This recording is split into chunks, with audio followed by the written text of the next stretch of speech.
Assalamualaikum warahmatullahi wabarakatuh.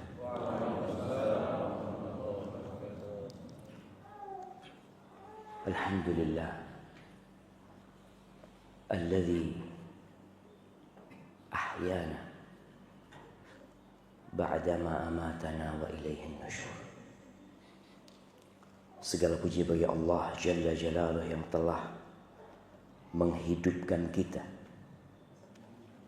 setelah Dia mematikan kita, dan kelak kita akan kembali kepada Allah Azza wa Jalla.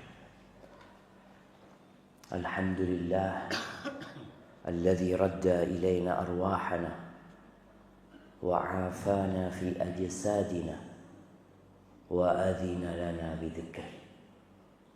Segala puji bagi Allah Jalla Jalaluh yang telah mengembalikan kepada kita arwah kita, mensehatkan badan kita, dan memperkenankan kita untuk mengingat Allah Jalla Jalaluh. Walaula fadlullahi alaikum wa rahmatuhu ma zaka minkum min ahadin abada. Walakin Allah yuzakki man yasha. Kata Allah Azza wa Jalla, kalau bukan karena rahmat Allah atau karunia Allah dan rahmatnya kepada kalian, maka tidak ada satu pun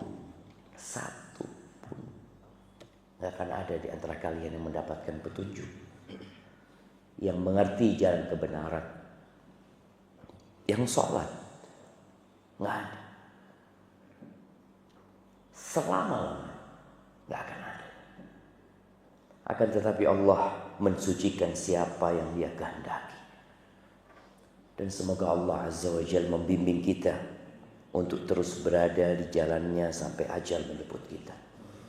Allahumma salli wa sallim ala abdika wa rasulika sayyidina wa maulana wa habibina wa syafi'ina Muhammad wa ala alihi wa ashabihi ajma'in. Ya Allah, semoga salawat dan salam senantiasa Engkau curahkan untuk hamba kekasih, untuk baginda Nabi kita Muhammad alaihi salatu wassalam, untuk keluarga beliau, untuk istri-istri beliau, untuk putra-putri beliau, dan untuk seluruh sahabat Nabi. Semoga Allah meridai kita bersama mereka. Di antara doa yang sering dibaca Nabi alaihi salatu wassalam selesai salat subuh, beliau membaca doa, Allahumma inni as'aluka ilman nafi'an wa rizqan thayyiban wa amalan mutaqabbala. Nah, apa arti?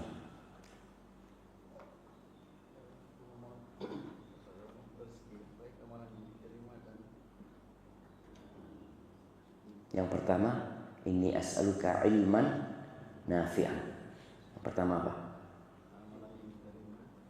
Ilmu yang bermanfaat.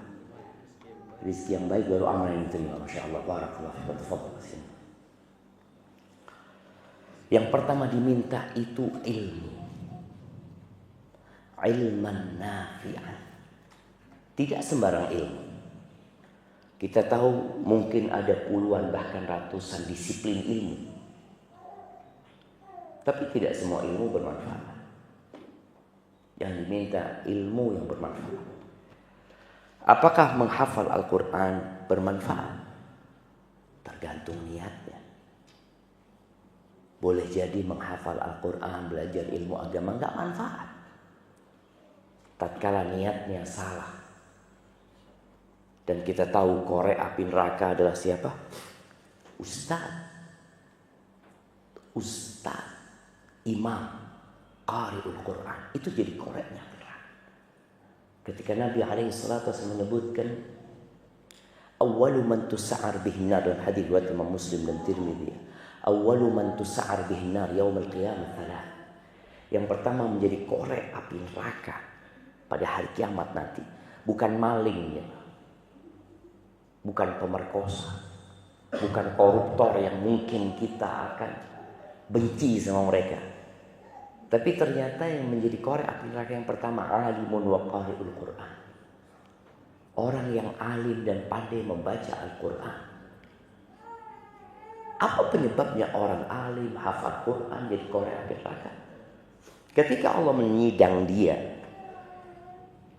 dan ditanya tentang nikmat-nikmat yang Allah berikan kepada dia, lalu ditanya apa yang kau gunakan atau kau gunakan untuk apa nikmat-nikmat itu, dia mengatakan ta'allamtu fika wa 'allamtun nas wa qara'tu fika al-Quran.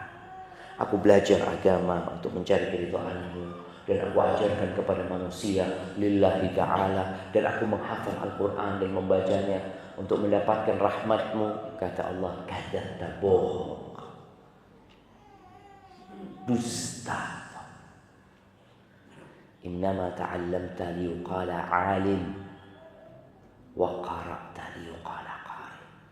Engkau belajar selama ini hanya untuk mendapatkan gelar ustaz, orang yang berilmu, buya atau apa, kiai, dan untuk mendapatkan gelar qari, orang yang suaranya bagus, yang menghafal Al-Quran.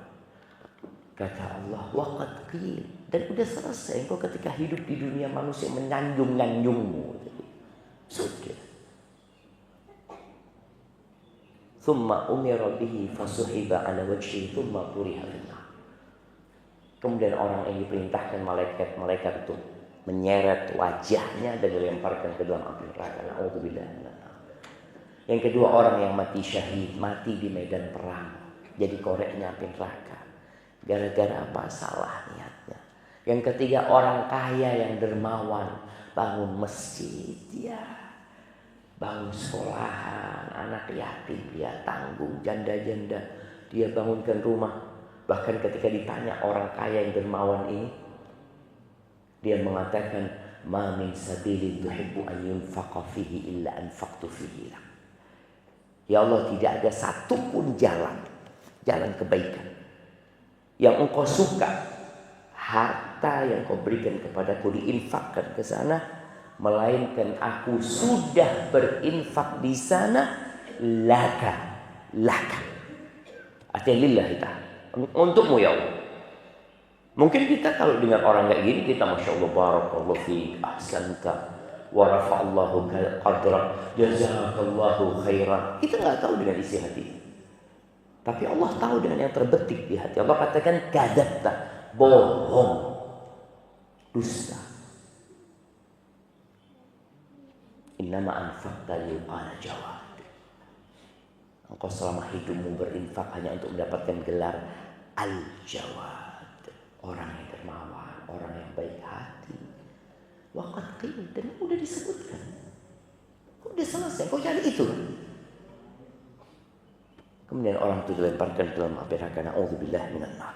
Maka ingat, belajar ilmu yang bermanfaat adalah ilmu yang niatnya benar dan mengantarkan kepada Allah Azza wa Jalla.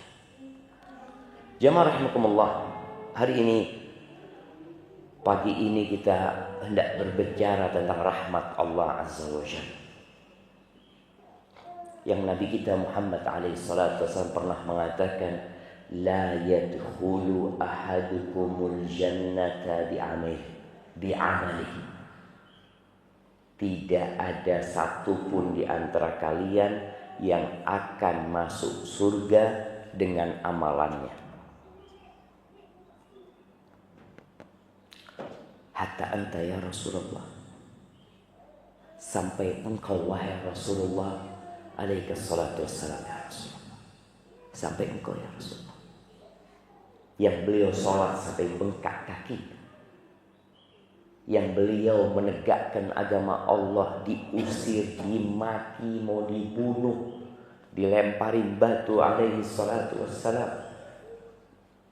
Engkau juga gak akan masuk surga dengan amalan. Hatta anak, sampai aku pun gak akan masuk surga dengan amalan. Illa ayyataghammadani Allahu birahmatih, kecuali dalam satu kondisi, tatkala Allah membalutku, membungkusku dengan rahmatnya, baru bisa surga.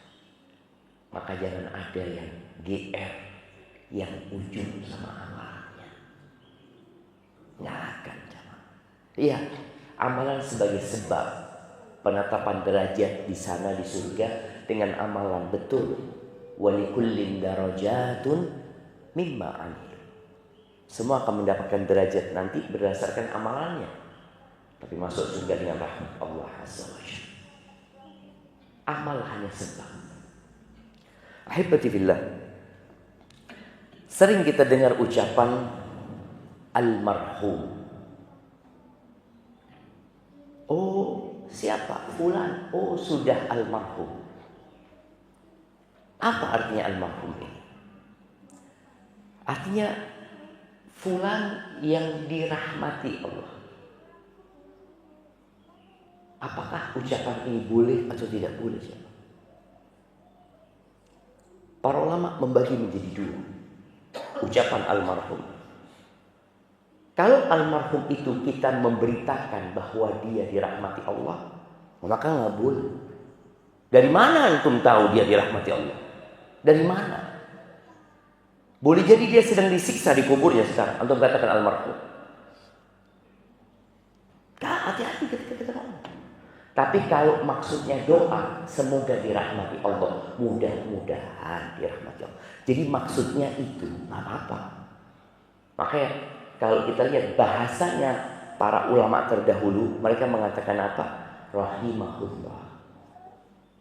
Fulan rahimahullah, tidak almarhum, tapi rahimahullah, semoga dirahmati Allah. Karena rahimahullah ini memang doa, semoga dia dirahmati Allah, yarhamuhullah. Dan itu doa kita buat jenazah ketika mati. Ketika kita mengatakan Allah maghfir lahu warhamhu.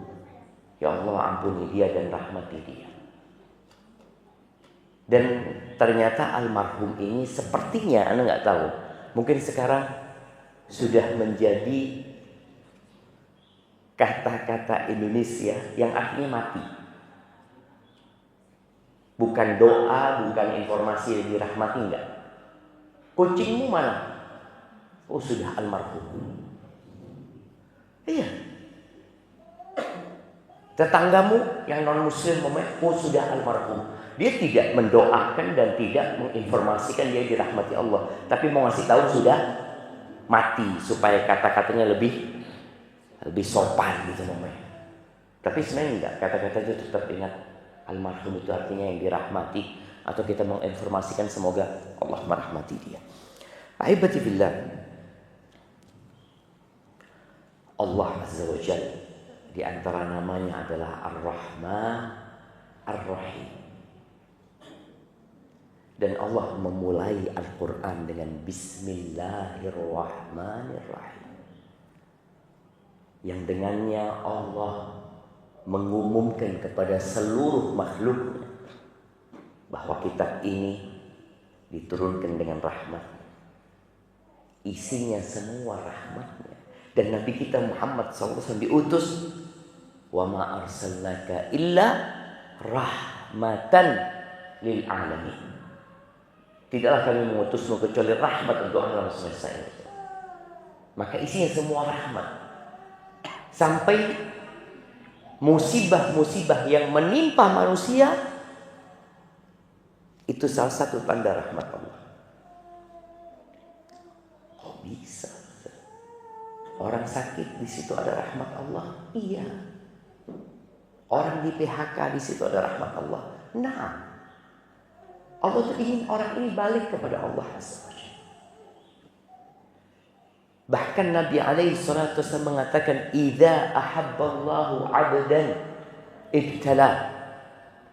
Kalau Allah mencintai hambanya, bukan dikasih harta, tapi dikasih bala sama Allah Azza wa Jalla. Rahmat Allah itu meliputi segala sesuatu ya. Allah mengatakan di surat Al-A'raf, wa rahmati wasi'at kulla syai'. Allah mengatakan, qala adabi usibu bihi man asya. Azabku aku timpakan kepada siapa yang aku kehendaki.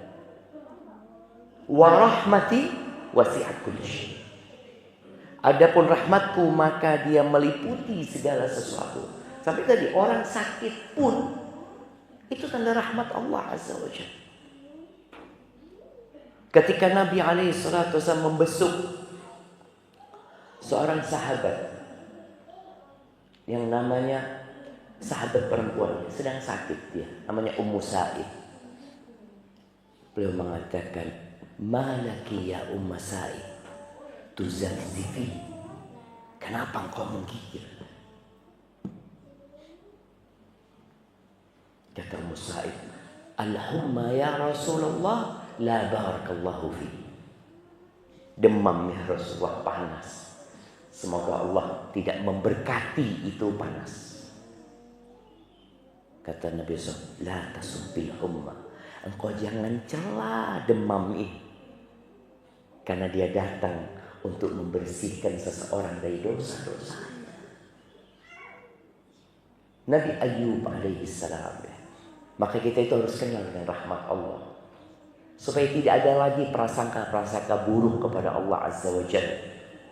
Allah mengatakan dalam sebuah hadis qudsi, "Ana inda dhanni 'abdi bi." Aku terserah prasangka hambaku kepadaku. Yang berprasangka buruk, Allah kasih keburukan.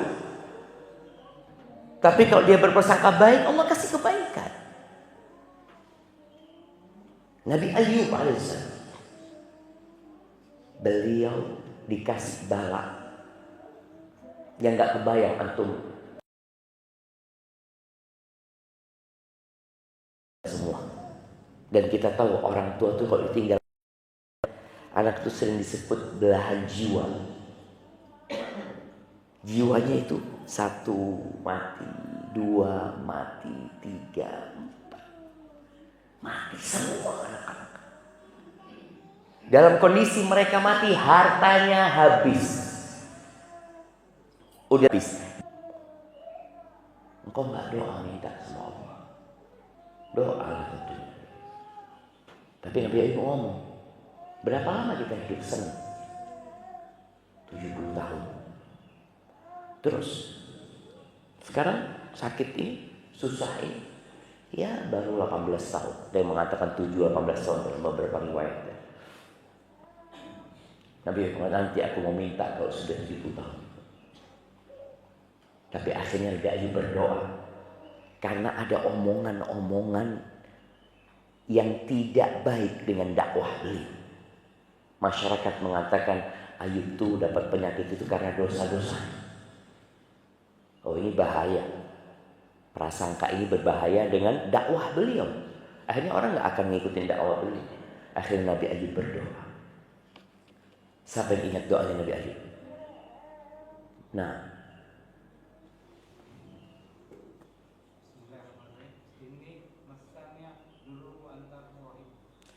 subhanallah. Nah, fadhil kasih untuk dia. Siapa yang tahu artinya? Nah, fadhil. Ya Allah, aku terkena penyakit dan aku termasuk orang-orang yang zalim. Masya Allah. Aku termasuk orang-orang zalim.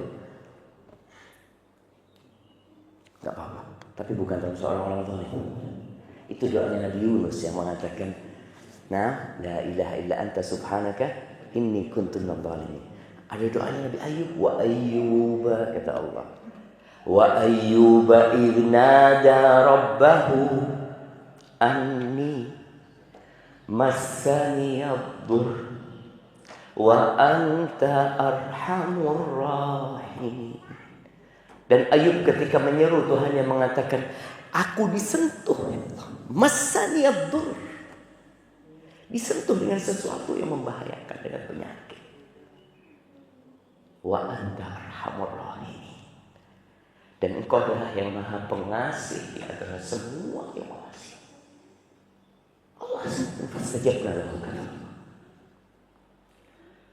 Di sini manusia kadang-kala lupa dengan rahmat Allah yang luas sehingga muncul di hatinya prasangka-prasangka yang tidak baik. Padahal Allah itu arhamur rahimin. Dan kita disuruh memanggil Allah itu dengan namanya. Panggil, ya arhamar rahimin, irhamna ya Allah, kasih kami ya Allah, kami banyak dosanya ya Allah, Ketika Abu Bakar Siddiq minta doa sama Nabi alaihissalatu wassalam, Nabi mengatakan, Abu Bakar mengatakan, ya Rasulullah, alimni du'aan aqra'uhu fi salati. Wahai Rasulullah, ajarkan kepada aku doa yang aku baca ketika aku salat. Itu Abu Bakar. Diajarin doa sama Nabi SAW.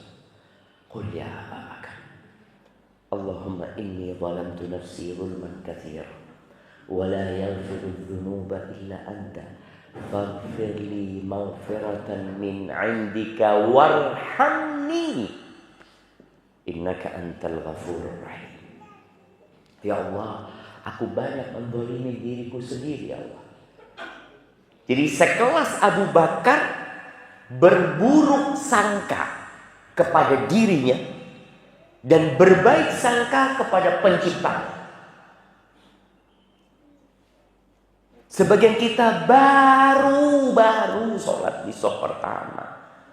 Baru berapa banyak ibadah yang dia lakukan, sudah kadang-kala merasa nggak ada dosanya. Sudah siap untuk mati. Abu Bakar disuruh baca doa itu. Engkau berburuk sangka kepada diri. Ya Allah, sesungguhnya aku menzalimi diriku dengan kezaliman yang banyak. Zulman katsira. Maka jangan ada yang sok suci, jemaah. Jangan yang merasa sudah baik. Orang bertakwa itu merasa belum bertakwa. Orang yang berbakti sama orang tuanya adalah orang yang merasa belum berbakti. Maka dia akan terus berusaha memperbaiki diri. Maka Allah katakan tentang orang-orang yang beriman, ya, orang-orang yang berlomba dalam kebaikan. Walladzina yu'tuna ma atau wa qulubuhum wajilatun annahum ila rabbihim raji'un. Mereka adalah manusia yang memberikan apa yang harus mereka berikan dalam kondisi hati mereka takut. Mereka akan kembali kepada Allah Azza wa Jalla. Kata Aisyah, ya Rasulullah, apa yang dimaksud dengan ayat ini? Orang yang berbuat takut adalah orang yang berzina, orang yang mencuri, orang yang minum khamr, takut diazab sama Allah. Kata Rasulullah SAW, la yabnata Siddiq, enggak, bukan, wahai putrinya Abu Bakar, wahai putrinya As-Siddiq, walakinnahu rajul yusalli wa yasum wa yatasaddaq. Ini maksud adalah seorang yang puasa, yang bersedekah, yang sholat, takut gak diterima. Takut. Maka Abu Bakar suruh baca doa itu. Aku banyak menzalimi diriku dengan kezaliman yang banyak. Wala yaghfiru dzunuba illa anta. Enggak ada yang bisa ngampuni dosa kecuali Engkau, ya Allah. Engkau. Faghfirli, ampuni aku dengan ampunan dari sisimu. Warhamni, rahmati aku ya Allah. Rahmati aku ya Allah. Innaka antal ghafurur rahim. Engkau maha pengampun dan maha pengasih. Ahibati billah, ya, rahmat Allah itu meliputi segala sesuatu. Sampai kita lihat binatang-binatang pun mendapatkan rahmat Allah Azza wa Jalla. Orang-orang kafir pun di dunia merasakan. Mereka masih saling mengasihi di antara mereka. Itu bagian dari rahmat Allah Azza wa Jalla. Dalam hadis riwayat Imam Bukhari dan Muslim dari Abu Hurairah radhiyallahu anhu, qala Rasulullah sallallahu alaihi wasallam, lamma qada Allahu al-khalq, ketika Allah menyelesaikan penciptaannya, kataba kitaban fahuwa indahu fawqa arsy. Allah menulis sebuah catatan, dan catatan itu ada di sisinya di atas arsy Allah Azza wa Jalla. Apa tulisan itu? Inna rahmati sabaqat ghadabi. Sesungguhnya rahmatku mengalahkan amarahmu. Itu tulisan. Dan kalau bicara rahmat Allah Azza wa Jalla, kita perlu memahaminya. Dalam sebuah hadis yang sahih juga, Nabi alaihi salatu menjelaskan bahwa Allah itu punya mi'atu rahmat. ada 100 rahmat. Yang 99 itu disimpan untuk di akhirat. Yang 1 itu dibagikan kepada seluruh makhluknya di muka bumi. Bangsa jin, bangsa manusia, binatang-binatang, serangga, apapun jangan. Antum bisa melihat bagaimana ayam itu tidak menginjak anak-anaknya. Bagaimana ayam itu ketika ada burung elang, ya, nggak tahu masih ada burung elang di sini, masih ya. Dulu di kampung kita masih ada burung elang hitam tuh ya. Kalau sudah datang dia, induknya ayam itu manggil anak-anaknya, dimasukin ke dalam. Siapa yang ngajarin dia itu? Ketika turun hujan, induknya itu nutupin, dia basah-basah jemaah. Burung pun kita lihat bagaimana ketika dia mengerami telurnya. Di bawah hujan yang deras dia tetap. Kadang-kala kena angin dia terpelanting, dia datang lagi. Dapat dari mana dia rahmat itu, kasih sayang? Dari 1 rahmat Allah yang dibagikan. Sisanya 99 itu di surga Allah. Jamaah rahimakumullah. Maka kalau kita tahu rahmat Allah itu luas, jangan putus asa dari rahmat Allah Azza wa Jalla. Dan jangan menvonis orang seakan-akan orang itu gak bisa dapat rahmat Allah Azza wa Jalla. Allah Azza wa Jalla mengatakan, "Qul ya ibadiyalladzina asrafu ala anfusihim la taqnatu min rahmatillah. Innallaha yaghfiru dzunuba jami'a. Innahu huwal ghafurur rahim." Allah mengatakan, wahai hamba-hambaku yang telah melampaui diri mereka banyak dosa. Kalian jangan putus asa dari rahmat Allah. Kenapa? Innallaha yaghfiru dzunuba jami'a. Sesungguhnya Allah mengampuni semua dosa. Allah itu Maha Pengampun dan Maha Pengasih. Maka kalau ada lihat orang jahat, mungkin ya dia mendolimi kita, atau banyak dosa-dosa yang dia kerjakan, lalu kita berpikiran kayaknya fulan ini gak bakal masuk surga. Jangan. Innamal a'mal bil khawatim. Amalan itu tergantung penutupnya, kata Nabi SAW. Ada orang baik matinya su'ul khatimah, ada. Ada orang jahat matinya husnul khatimah, mungkin saja. Rahmatnya Allah luas. Ada satu orang Yahudi yang masuk Islam sebelum perang Uhud. Mati perang Uhud. Dikatakan sebaik-baiknya Yahudi.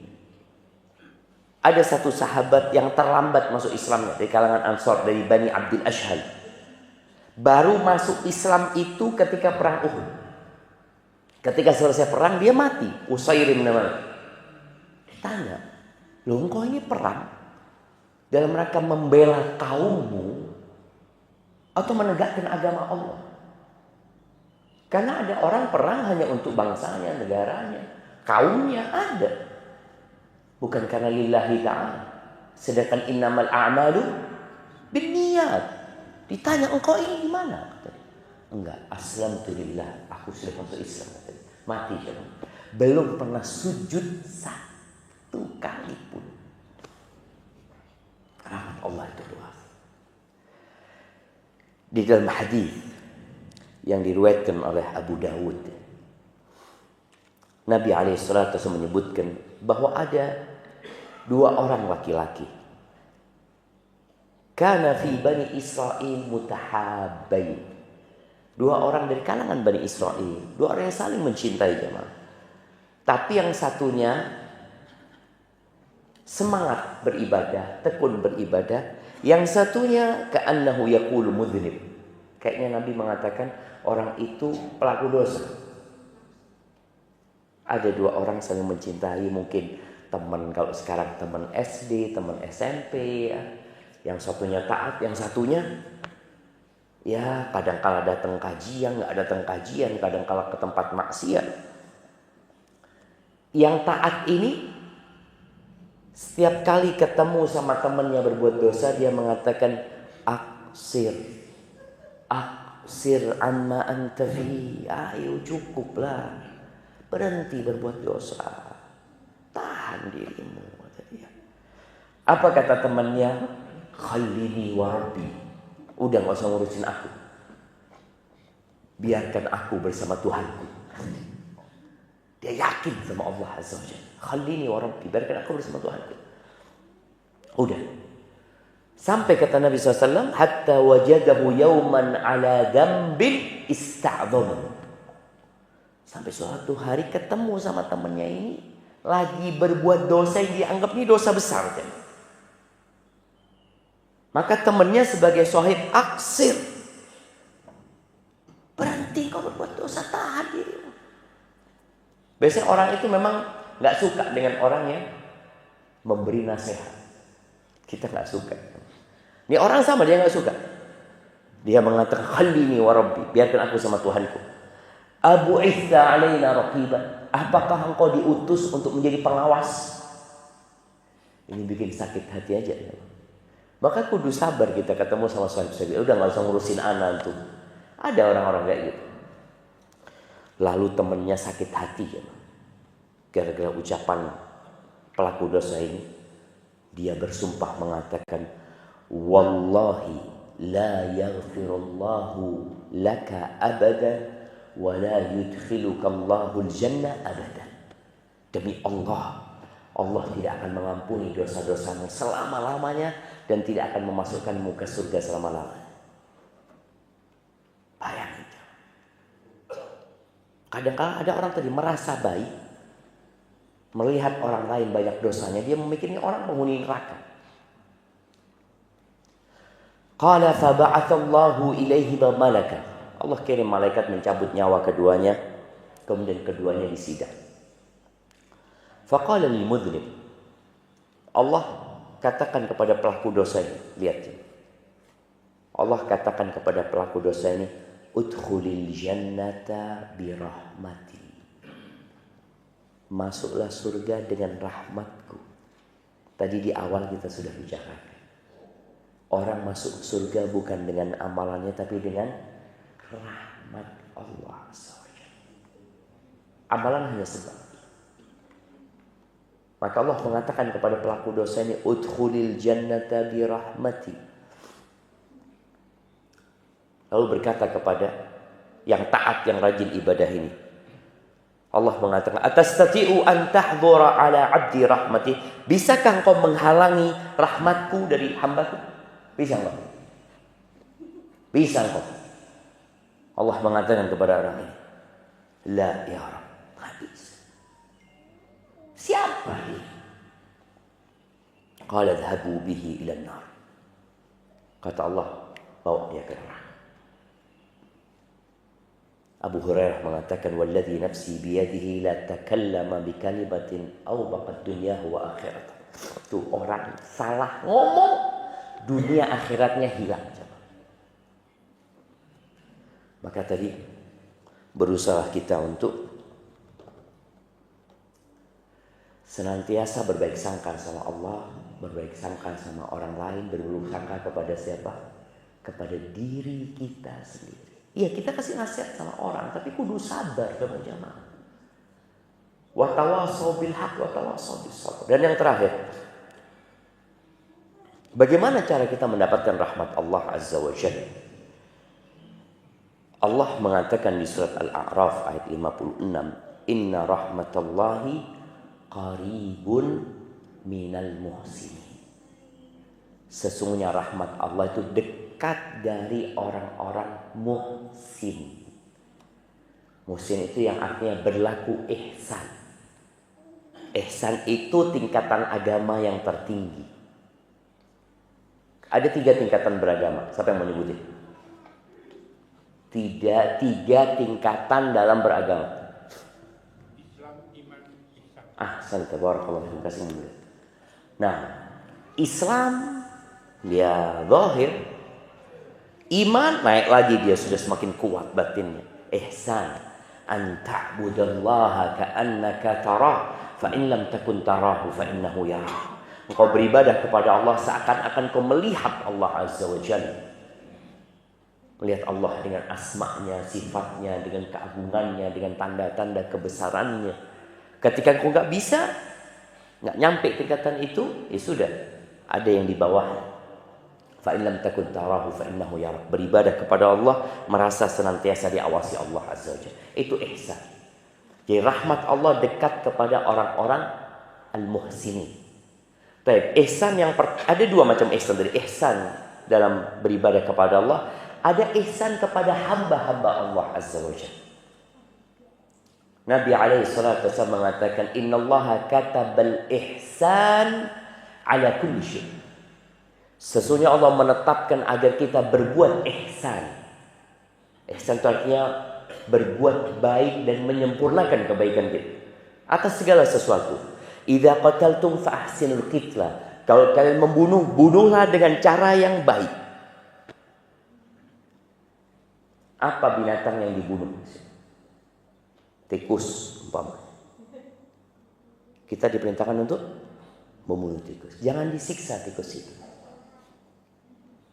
Ada orang yang dipegang tikus, kemudian dikasih lem pantatnya sama dia, dilepas terus, mati. Boleh. Dibakar, nggak boleh. Bunuhlah dengan cara yang tercepat. Maka dalam Islam itu hukum eksekusi mati dalam Islam itu dipenggal atau kisos. Artinya kisos itu kalau orang itu membunuh orang ini dengan dipukul sama batu, dia boleh dipukul sama batu. Itu kisos. Tapi kalau eksekusi mati biasanya dipenggal, tidak disetrum. Kenapa? Orang disetrum itu nggak langsung mati. Ditembak. Apa langsung mati ditembak? Ya bisa langsung mati, bisa tidak langsung mati. Makanya ketika eksekusi mati itu ditembak, mesti ada dokternya yang meriksa. Sudah mati. Iya, ada dokternya. Digantung. Juga ada dokter yang sudah mati. Itu semua ada proses kematian yang menyakitkan. Sama Islam dipenggal. Ketika dipenggal perlu ada dokter yang meriksa. Coba periksa dok. Sudah mati dulu. Ya, sudah kepalanya lepas itu masih mau diperiksa lagi. Nah, puncak kebaikan. Maka wa idza dabahtum fa ahsinul dzibha. Kalau kalian nyembelihlah dengan cara yang baik. Wal yuhidda ahadukum syafratahu wal yurih dhabihatahu. Hendaklah dia pisaunya itu ditajamkan dan bikin yang disembelih ini cepat mati. Kata Nabi SAW. Maka kalau antum ingin mendapatkan rahmat Allah, berbuat baiklah kepada makhluk-makhluk Allah. Irhamu man fil ardi.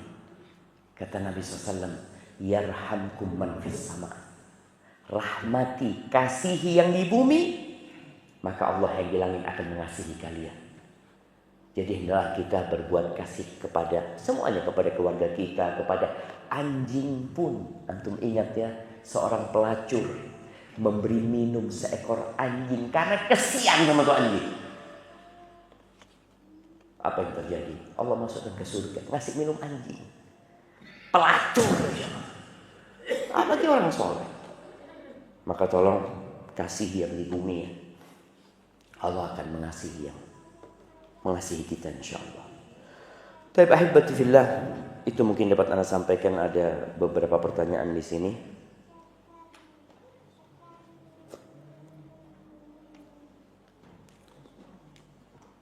Afwan Ustaz, saat ini Afwan Ustaz, saat kita berdagang dan dagang kita sepi, lalu kita terbawa kebiasaan orang mengatakan, iya memang keadaannya lagi sepi. Apa hal tersebut termasuk syirik? Barakallahu fiik. Enggak. Cuma kita itu kalau lagi sepi, hendaklah berdoa. Karena kadang-kala kita merasa sepi dan ramai ini ya karena pasar. Tidak. Karena Allah. Yang membuat pasar itu ramai Allah, yang membuat pasar sepi itu Allah. Ekonomi negeri kita sedang tidak baik-baik saja. Betul. Sedang nggak baik-baik saja. Yang membuat seperti itu siapa? Ya Allah Azza wa Jalla. Penyebabnya siapa? Kita. Allah Azza wa Jalla mengatakan, ma asabaka min hasanatin faminallah. Kebaikan yang menimpamu itu dari Allah. Apapun kebaikan itu dari Allah. Wa ma asabaka min sayyi'atin famin nafsik. Tapi keburukan yang menimpamu itu disebabkan dirimu sendiri. Maka tadi ketika kita lihat pasarnya sepi ya mungkin kita banyak dosanya. Kita harus memohon ampun kepada Allah Azza wa Jalla. Walau anna ahlal qura amanu wattaqaw la fatahna alaihim barakatun minas samaa'i wal ardh. Andai kata penduduk negeri-negeri itu beriman dan bertakwa, kami akan bukakan barakat, pintu-pintu berkah dari langit dan bumi.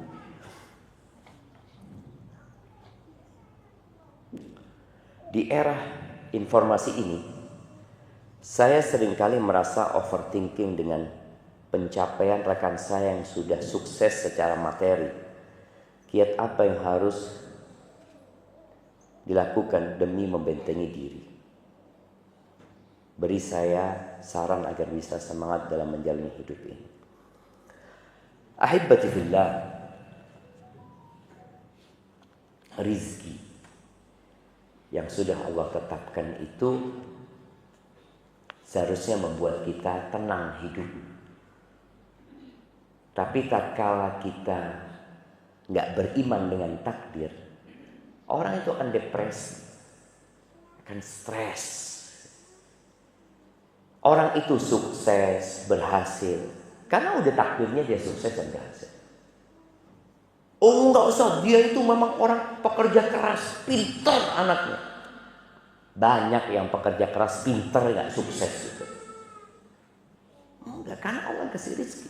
Maka tolong kita juga harus tahu diri. Kalau kita lagi sukses, jangan pernah mengatakan, oh saya usaha, saya gini. Enggak. Allah, hada min fadli Rabbi. Ini karunia dari Tuhanku. Dari Tuhanku. Maka ketika kau melihat kawan antum seperti itu, doakan dia. Kita beriman dengan takdir Allah, doakan dia. Karena doa ini termasuk yang menghilangkan hasad dan iri. Dan kalau kita mendoakan orang sukses, Allah kirim malaikat yang mengaminkan doa kita. Malaikat itu mengatakan amin walaka bimithli. Engkau juga dapat seperti yang kau doakan. Makanya kalau antum ingin sesuatu, doakan teman antum. Ya Allah, mudah-mudahan fulan dikasih mobil ya Allah. Insya Allah doa antum mustajab. Tanpa ngomong sama fulan. Kemudian yang kedua, yang membuat kita itu tadi overthinking atau ya stres nantinya berkaitan dengan urusan dunia ini, karena kita memandang ke atas, tidak memandang ke bawah. Nabi SAW mengatakan, unzuru ila man huwa asfala minkum. Lihatlah kepada yang di bawah kalian. Ketika antum duduk sama teman-teman ya, di warung ya, setiap orang mengeluarkan handphonenya, taruh di meja. Ada 7 meja di sini. Mana yang paling bagus handphone? Masya Allah, iPhone 17 ya. Masya Allah. Dia lupa temennya ada yang nggak pakai handphone, lah iPhone wala Samsung. Yang dia lihat yang paling bagus. Maka membandingkan itu selalu ada unsur kezaliman. Engkau membandingkan dengan yang terbaik. Kenapa engkau membandingkan dengan yang paling buruk? Makanya Nabi SAW memberikan arahan, unduru ila man huwa asfala minkum. Wala tanduru, disuruh dan dilarang. Lihatlah kepada yang di bawah kalian, jangan melihat kepada yang di atas kalian. Jangan. Ada larangan. Kenapa? Fahuwa ajdaru alla tazdaru ni'matallahi alaikum. Karena hal itu akan membuat kalian tidak meremehkan nikmat yang Allah berikan kepada kalian. Antum naik mobil Avanza, tahu-tahu parkir di sebelah antum Land Rover. Antum langsung lihat, Allah, kapan mana lagi? Di sebelahnya motor nggak dilihat. Orang-orang yang pakai motor itu, nggak lihat, yang dilihat Land Rover. Maka di sini engkau nggak akan pernah menikmati mobilmu. Jadi orang kalau ingin bahagia, nikmati yang ada, jangan memikirkan yang tidak ada. Karena ketika engkau melihat ke sana, makan di warung. Anak ingat dulu kita mahasiswa kalau masuk rumah makan Padang, kita itu belinya ya satu porsi. Beli apa? Ayam, ikan, sudah makan itu. Tahu-tahu di sebelah kita yang satu meja itu ya, Allah, orang kaya ini. Kita nggak tahu kalau yang dibayar yang dimakan. Pikir kita, waduh, dimakan semua. Kita kalau ngelihat kayak gitu nggak akan bersyukur. Tapi ada orang-orang yang makan nasi bungkus, nasi kucing apa disebutnya. Ada yang nggak makan. Maka saran ana buat antum, dekatlah dengan orang-orang miskin. Itu saran Nabi SAW kepada Abu Dzar. Wa usani bihubbil masakin waddunu minhum. Beliau nyuruh aku untuk cinta kepada orang-orang miskin dan dekat sama mereka. Kalau antum dekat sama orang-orang kaya, enggak usah anda dekat sama mereka supaya termotivasi. Bukan termotivasi antum, sakit hati ya. Nah, sudah motivasi antum adalah bagaimana hidup di dunia bermanfaat buat orang lain. Rizki sudah ditetapkan. Aku akan kerja keras. Nah, tapi rizkiku ya kalau sudah ditetapkan itu yang akan datang kepadaku. Jadi kita nggak ada lagi hasud, iri, dengki. Insya Allah nggak ada. Jemaah. Pak Ustadz, apabila mental lagi down karena pekerjaan, apa yang harus dilakukan? Ziarah kubur. Nah, Nabi SAW dulu melarang ziarah kubur. Lalu beliau mengatakan, kuntu nahaitukum an ziyaratil qubur ala fazuruha fa innaha tudzakkirul akhirah. Ziarah kubur itu mengingatkan kepada akhirat. Jadi ketika kita datang ke kuburan, urusan pekerjaan, urusan ini semua itu aku akan tinggalkan semua. Antum datang ke kuburan orang paling kaya aja, Mak. Antum lihat, mati ternyata orang kaya ini. Mati. Ditinggal rumahnya, ditinggal usahanya semua. Jadi ketika antum lagi down, berangkat ke kuburan. Mengingat kematian. Kemudian tadi datang ke orang-orang miskin. Dan berbaik sangka sama Allah SWT.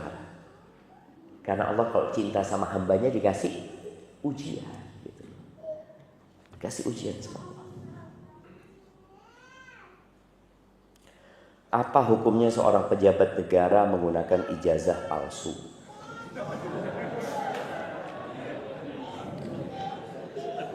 Jamaah, yang pertama ini berkaitan dengan kita semua ya. Karena bicara ijazah palsu itu memang banyak orang-orang nggak kuliah dapat ijazah, melamar pekerjaan, kemudian dia bekerja dengan ijazah palsu itu. Atau ada yang melamar padahal dia waktu ujian nyontek. Dia waktu ujian nyontek. Dia diterima dengan ijazahnya dengan nilai cum laude. Padahal dia nyontek. Apakah gajinya halal? Itu dibicarakan oleh para ulama. Jadi ketika seorang melamar kerja dengan ijazah palsu diterima, atau melamar kerja dengan apa? Dengan nyontek. Subhanallah, Syekh Al-Amin Asy-Shinqiti rahimahullahu taala, beliau ketika ngajar di kelas, ngajar mahasiswa semester akhir, beliau membahas tentang syahadatuz zur. Syahadatuz zur. Syahadatuz zur ini artinya kesaksian palsu. Syahadah itu artinya ijazah, sekarang disebut ijazah syahadah. Tanya, ada mahasiswa, apa artinya syahadatuz zur? Ini pelajaran di semester awal 2, 3 udah lewat ya, Mak. Ini semester 8 nggak ngerti. Ini tanya, Syekh, apa syahadatuz zur? Kata Syekh, syahadatuz zur ijazah yang kau akan dapatkan nanti kalau lulus. Gimana kata dia? Dapat ijazah, lulus, padahal nyontek, padahal nggak tahu dengan apa yang dipelajari.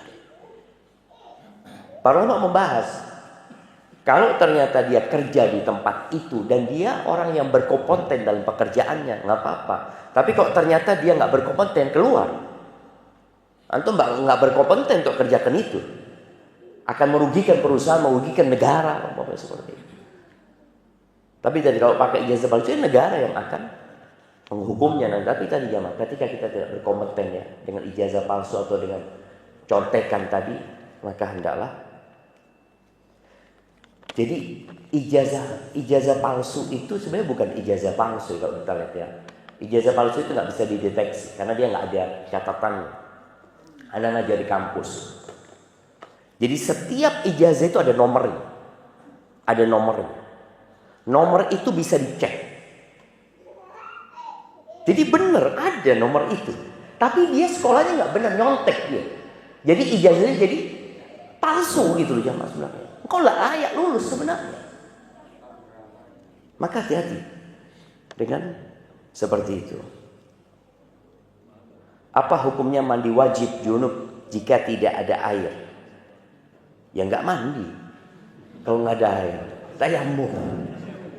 Kalau nggak ada air, tayamum sahih jemaah. Jadi kalau nggak ada air, tayamum. Pernah dulu sahabat Nabi Bilal bin Rabah atau Ammar bin Yasir ya. Lupa antara dua sahabat ini, dia junub jemaah. Saat nggak ada air, saat di musim dingin. Akhirnya nih sahabat muter-muter di pasir jemaah.